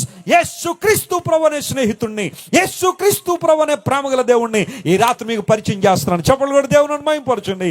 When you invite Jesus into your heart, God can fill that gap. ఆ గాయాలు మాన్పగలడు ఆయన. ప్రేమించిన వారు నాకు చేసిన గాయాలు. యోసేపు గాయాలు చేసింది ఎవరు చెప్పండి? హలో, కడప వాసులారా, ఆన్సర్లు చెప్పరా మీరు? యోసేపు గాయాలు చేసింది ఎవరు? అన్నలు అంటే మళ్ళీ ఇంకోళ్ళు ఎవరు అనుకున్నారు కనుక, సొంత అన్నలు, బ్రదర్స్, హిజ్ ఓన్ బ్రదర్స్. తీసుకెళ్ళి ఎక్కడ పడేశారు? గోతులో పడేశారు. మళ్ళీ అక్కడి నుంచి తీసి ఏం చేశారు? వర్తకులకు అమ్మేశారు. వాళ్ళు ఏం చేశారు? ఐగుప్తులు అమ్మేశారు. ఇలా యోసేపు అప్పటిదాకా అల్లారు ముద్దుగా ఏ అన్నల మధ్య అయితే పెరిగాడో అదే అన్నలు యోసేపుని తీసుకెళ్లి గోతులో పడేస్తే ఆ ఫీలింగ్ మీరు ఎప్పుడైనా ఊహించారా? అవునండి వెసిలి గారు, మా సొంత బంధువులే మమ్మల్ని మోసం చేశారండి, మా సొంత స్నేహితులే మమ్మల్ని మోసం చేశారండి. కరోనా సమయంలో, పాండమిక్ సమయంలో ఎన్నో మరణాలు మనకు తెలుసు. తెలంగాణ రాష్ట్రం నుండి యవనస్తులు మా దగ్గరకు వచ్చారు. అన్న వెసిల్ అన్న, బ్లెస్ అక్క, మా కోసం ప్రార్థన చేయండి. ఏమ్మా, ఎందుకోసం ప్రార్థన చేయమంటావు? పాండమిక్లో మా అమ్మ చచ్చిపోయిందయ్యా. మొదట కరోనా వచ్చి మా అమ్మ చనిపోయిన వారం రోజులకు మా నాన్న చనిపోయాడు. తల్లిదండ్రులు కోల్పోయి చాలా భయంకరమైన బాధలో ఉన్న మేము, వాళ్ళు చచ్చిపోయే వారం రోజులు కూడా అవ్వలేదు, మా సొంత బంధువులే మా దగ్గరికి వచ్చి, మీ నాన్న మాకు 10 లక్షలు అప్పు ఇవ్వాలా, అప్పు ఉన్నాడు, ఆ డబ్బులు కొంచెం మీరు కట్టాలి మరి ఎలాగైనా. మీ అమ్మ మా దగ్గర 15 లక్షలు తీసుకుంది, డబ్బులు ఇచ్చేయాలని. సొంత బంధువులు వాళ్ళు చచ్చిపోయే వారం రోజులు కూడా అవ్వలా. కొన్నిసార్లు అలాంటి బంధువుల కోసం నువ్వు దేవుని మందిరాన్ని మానేస్తున్నావు. అలాంటి బంధువుల కోసం ఏదేదో చేయాలని ప్రయత్నం. ఆఖరికి ఏం చేస్తారో తెలుసా? ఇలాంటివే నీ జీవితాన్ని కట్టబెడతారు వాళ్ళు. వచ్చాట, మీ నాన్న 10 లక్షలు ఇవ్వాలి, మీ అమ్మ 10 లక్షలు ఇవ్వాలి. వాస్తవం ఏంటో తెలుసా? వాళ్ళందరూ ఈ తల్లిదండ్రుల దగ్గర డబ్బులు తీసుకునేవారంట ప్రతిసారి. మాకు అవిలేవి ఇవిలేవంటే వీళ్ళు ఇద్దరు ఉద్యోగస్తులు ఆ డబ్బులు ఇచ్చి పంపిస్తూ ఉంటే ఇప్పుడు వాళ్ళు ఏం ప్లానో తెలుసా? ఇద్దరు చచ్చిపోయారు, గవర్నమెంట్ నుంచి చాలా డబ్బులు వస్తాయి, కరోనా ఫండ్ కూడా వస్తుంది. ఎందుకంటే కరోనా సమయంలో చనిపోయిన జాబ్ హోల్డర్స్ కాబట్టి మొత్తం అవి ఇవి కలిపి వీళ్ళకి చాలా డబ్బు రాబోతుంది. కాబట్టి రివర్స్లో మళ్ళీ మనకే వాళ్ళు డబ్బులు ఇవ్వాలని ఆర్గ్యూ చేద్దాం, డబ్బులు తెచ్చుకుందాం. ఇంతకన్నా దుష్ట మనసు ఏమైనా ఉందా అండి? బంధువులు కొన్నిసార్లు రాబంధుల్లా తయారవుతున్నారే. రాబందులు ఎప్పుడు వస్తాయి తెలుసా? చచ్చిపోయిన తర్వాత పిక్కుని తినడానికి వస్తాయి. అందరూ ఇలా ఉంటారనట్టల్లా. లోక సమన బంధువులు ప్రేమ, వారి స్నేహం నీ దగ్గర ఏదో ఆశించి, నీలో ఆకర్షణ ఉన్నంత వరకు, నీ దగ్గర డబ్బు ఉన్నంత వరకు, నీ దగ్గర అంతస్తు ఉన్నంత వరకు, నీ దగ్గర ఏదో లాభం ఉన్నంత వరకు నేను ప్రేమిస్తారో, అది లేదన్న రోజున వారి వికృత రూపాలు బయటపడతాయి. లోక సమన ప్రేమలు అలాంటివే. నీకు కావాల్సిందేదో వాళ్ళ దగ్గర ఉంది అని తెలుసుకోగానే ముఖ కవళికలు మారిపోతాయి, యాక్షన్ మారిపోద్ది. అప్పటిదాకా నీ దగ్గర చేతులు కట్టుకుని నిలబడే వాళ్ళు నీ దగ్గర ఏదో కావాలి అని ఎవరైనా అడిగితే వెంటనే వారికి ఉద్దేశాలు మారిపోలేదా? మనిషి యొక్క ప్రేమలు ఎలాంటివి కాదా? బైబిల్ సెలవిస్తూ ఉంది, ఎందుకు దెబ్బలు తగిలే నీకు? ప్రేమించిన వాళ్ళు నాకు దెబ్బలు చేశారు, ప్రేమించిన వారి ఇళ్లల్లో నాకు దెబ్బలు తగిలేశాయి. ఒకవేళ ఈ రాత్రి నువ్వు ఎవరైనా సరే మానసికంగా కృంగిపోయి, నువ్వు ప్రేమించిన వాళ్ళే నిన్ను మోసం చేసి, నువ్వు స్నేహించిన వాళ్ళే నిన్ను విడిచిపెట్టి నీ మీద నిందలు వేసి, అవమానాలు వేసి, నడి రోడ్డు మీద నిలబెట్టేస్తే రా, యేసయ్య తన చేతులు చెప్పి పిలుస్తా ఉన్నాడు. నిన్ను కావుగలించుకుని తన మధురమైన ప్రేమను నీకు చూపించి నిన్ను నిలబెట్టడానికి నా యేసయ్య సామర్థ్యం కలిగిన వాడు. గట్టిగా చప్పట్లు కొట్టి దేవుని మహిమపరచును. హల్లెలూయా. ఎందుకు తగిలిన గాయాలు? దొంగల చేతిలో చిక్కుపోయాం, అపవాది చేతిలో చిక్కుకున్నాం, గాయాలు తగిలేశాయి. ఎందుకు తగిలిన గాయాలు? మూర్ఖత వల్ల కలిగిన గాయాలు. ఎందుకు తగిలిన గాయాలు? నేను ఎవరినైతే ప్రేమించానో, ఎవరైతే లేకుండా ఉండలేను అనుకున్నానో వారే నన్ను మోసం చేసి, వంచన చేసి, నమ్మక ద్రోహం చేసి, గాయాలు చేసి వదిలిపెట్టేశారు. Who can heal my wounds tonight? ఈ రాత్రి గాయాలు స్వస్థపరిచే వాళ్ళు ఎవరో? అది నువ్వు అడుగుతున్న ప్రశ్న మాత్రమే కాదు, సర్వలోకంలో ప్రతి మనిషి అడుగుతున్నాడు, who can heal my wounds?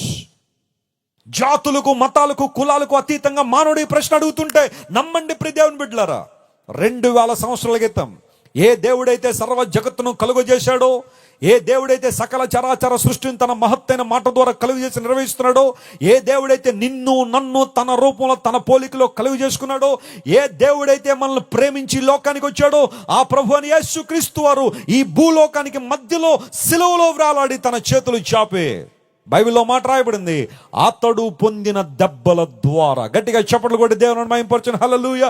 వాస్తవానికి యేసు ప్రభు దెబ్బలు పొందాల్సిన అవసరం లేదు, ఆయన గాయాలు పొందాల్సిన అవసరం లేదు, ఆయన గాయాలు భరించాల్సిన అవసరం లేదు. కానీ మన గాయాలు మాన్పడానికి ఒక దివ్య ఔషధాన్ని తన రక్తముగా మనకు అనుగ్రహించిన దేవదేవుడు. ఆయన అంటున్నాడు, when you come to me by my stripes I can heal you tonight.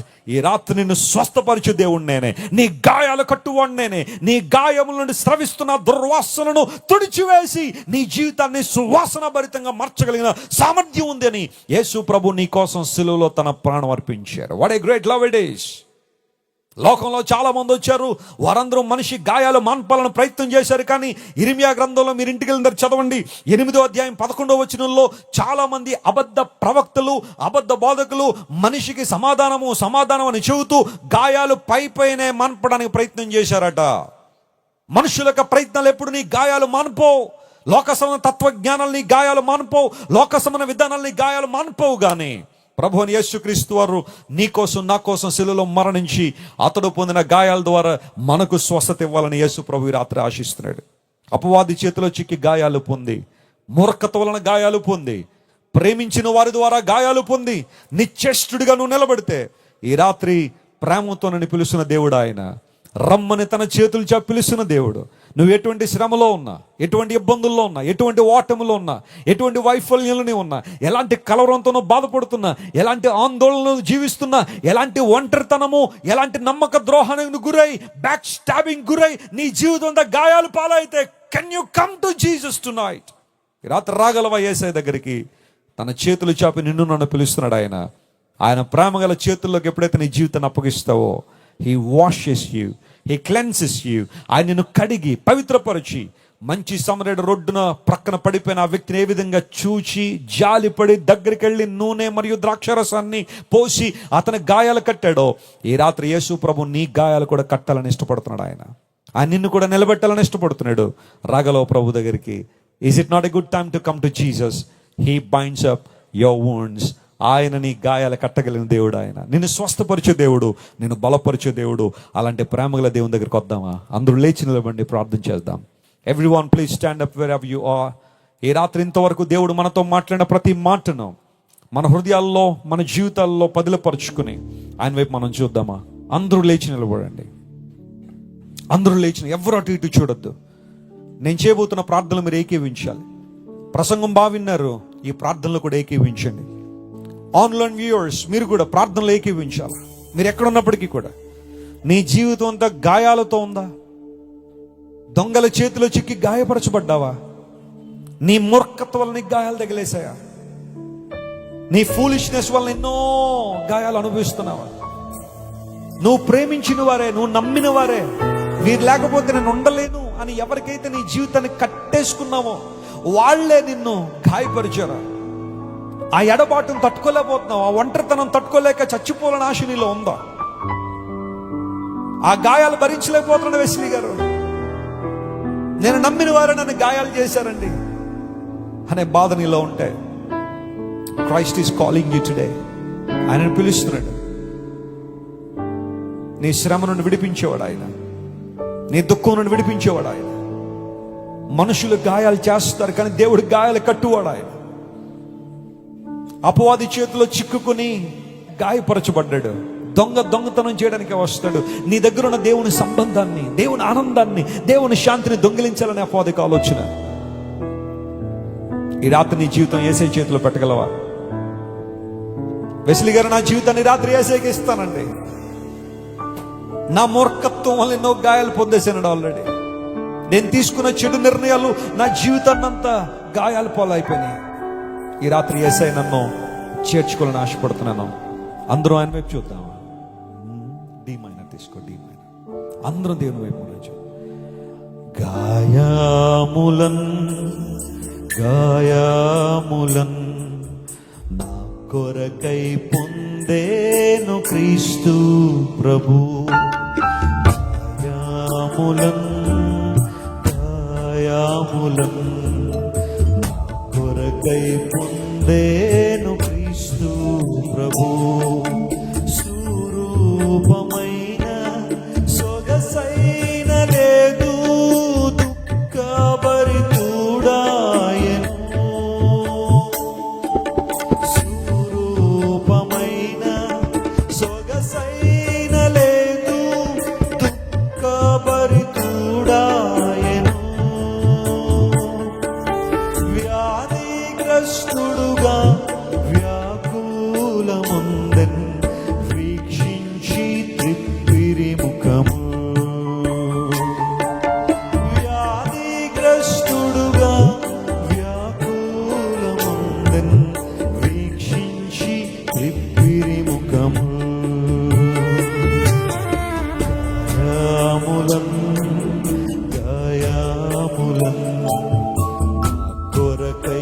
పొందేను క్రీస్తు ప్రభు.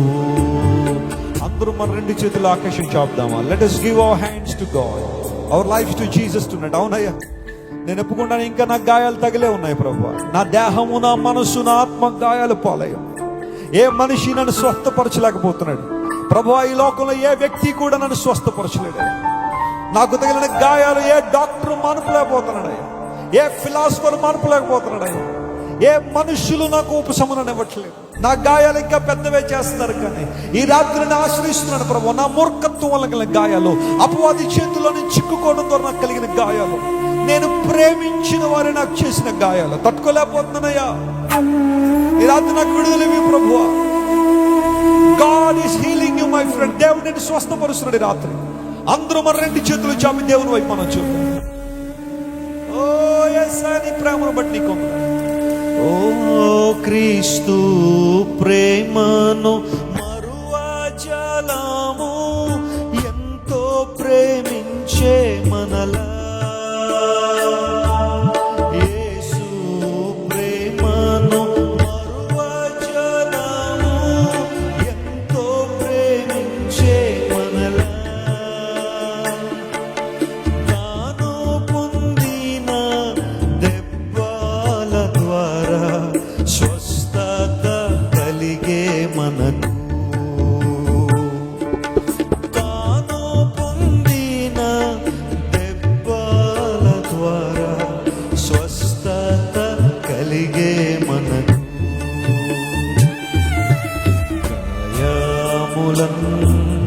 గాయములన్ కొరకై పొందేను క్రీస్తు ప్రభు. మనందరం మన రెండు చేతులలో ఆకాశం వైపు చాపి ఉండగా నేను మీకోసం ప్రార్థన చేయబోతున్నాను. ఈ ప్రార్థన చాలా శక్తివంతమైన ప్రార్థన. Prayer is nothing but talking to God. దేవుడు మన ప్రార్థన వింటున్నాడు. ఆయన కృపా సింహాసనుడు ఆయన తొంగి చూస్తున్నాడు. ఈ ప్రార్థనను ఏ ఒక్కరు తక్కువ అంచనా వేయద్దు. As you are speaking to God, God is listening our prayers. ఈ ప్రార్థనలో నీకు సమాధానం ఉంది, ఈ ప్రార్థనలో నీకు జవాబు ఉంది. ఈ ప్రార్థన ద్వారా దేవుడు నేను తాకపోతున్నాడు. But even before that, when you make a decision, Lord heal me, heal my wounds oh God. నా గాయాలు మాన్పండి ప్రభువా.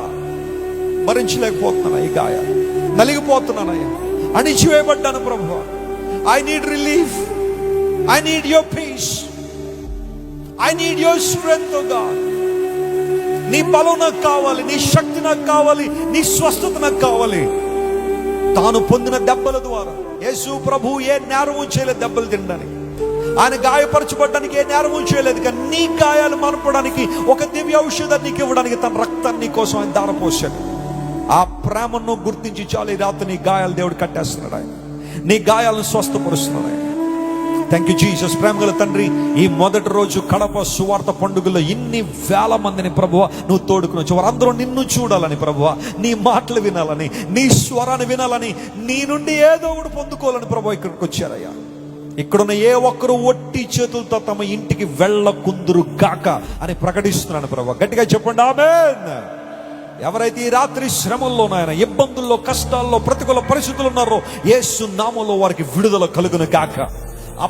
అపవాది ద్వారా కలిగిన గాయాలు, మూర్ఖత్వం ద్వారా కలిగిన గాయాలు, ప్రేమించిన వారి ద్వారా కలిగిన గాయాలు యేసు నామములో ఈ రాత్రి కట్టబడును గాక అని ప్రకటిస్తున్నాను ప్రభువా. ప్రతి ఒక్కరిని నీ చేతుల్లోకి మీరు తీసుకోండి. నీ కౌగిల్లో వారిని భద్రపరచున్నాయా. ఆనాడు రూతును భద్రపరిచావు, రూతును పోషించావు, రూతును హెచ్చించిన దేవుడు ప్రభువా. ఈ రాత్రి మా గాయాలు కట్టండి. ఎవరైతే ఈ రాత్రి ప్రభువా వ్యసనాల్లో బంధించబడి ఉన్నారో యేసు నామములో వారికి విడుదల కలుగును గాక. దేవుని బిడ్డలు గట్టిగా చెప్పండి ఆమేన్. ఎవరైతే అనారోగ్యాలతో దేవుని సన్నిధిలో ఉన్నారో ప్రతి రుగ్మత, ప్రతి బలహీనత, ప్రతి వ్యాధి, ప్రతి రోగము యేసు నామములో స్వస్థపరచబడును గాక. ఎవరైతే నిరాశ, ఎవరైతే దేవుని సన్నిధిలో నిలబడినారో ప్రతి డిప్రెషన్, ప్రతి యాంగ్జైటీ యేసు నామములో స్వస్థపరచబడును గాక. హల్లెలూయా. ఎవరైతే సంతానలేమితో ఈ ప్రాంతం